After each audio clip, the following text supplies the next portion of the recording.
aktres na si Ellen Adarna at aktor na si Derek Ramsay may anak na.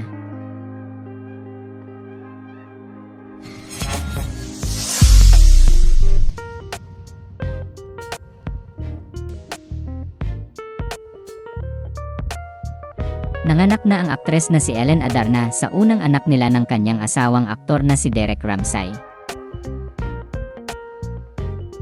Nag-post kasi ng litrato si Derek sa kanyang Instagram account nitong Miyerkules, October 23, 2024. Makikita sa naturang larawan na nasa hospital bed si Ellen at may hawak na sanggol pero natatakpan ng braso ng aktres ang mukha nito.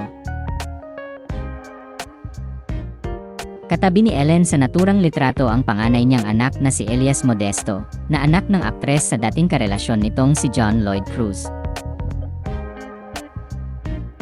Caption ni Derek sa kanyang post, "My world keeps getting better and better." Walang ibinigay na detalye ang aktor tungkol sa panganganak ng kanyang asawa, gaya ng petsa kung kailan nanganak ang aktres, ospital kung saan nanganak ang aktres, at kasarian ng kanilang unang anak.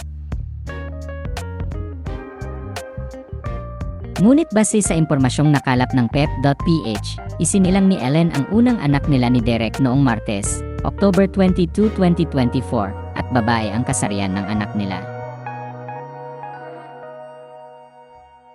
Samantala, sa comment section ng social media post ng aktor ay bumuhos ang congratulatory messages mula sa kanilang celebrity friends.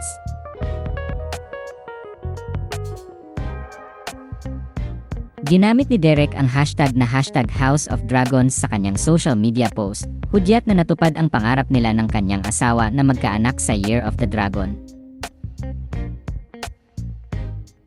Matatanda ang sinabi ng aktor sa panayam sa kanya ng pep.ph sa premiere night ng MMFF 2023 entry na kampon sa SM Mega Mall noong December 2023 na halos lahat sila sa bahay nila ay Year of the Dragon, kaya mas maganda sana kung pati ang magiging anak nila. Nabanggit naman ng aktor sa panayam sa kanya ni Morley Alinio sa vlog nitong ito ang tondo na pumupunta ang kanyang inang si Remedios Ramsay sa Manawag Church sa Pangasinan at doon nananalangin na sana'y magkaanak na sila ni Ellen. Anya, alam kong maging sobrang masaya ang nanay ko. My mom is praying for that. Laging nagpupunta yan ng Manawag para ipagdasal, gaya mo, na magka-baby kami ni Ellen.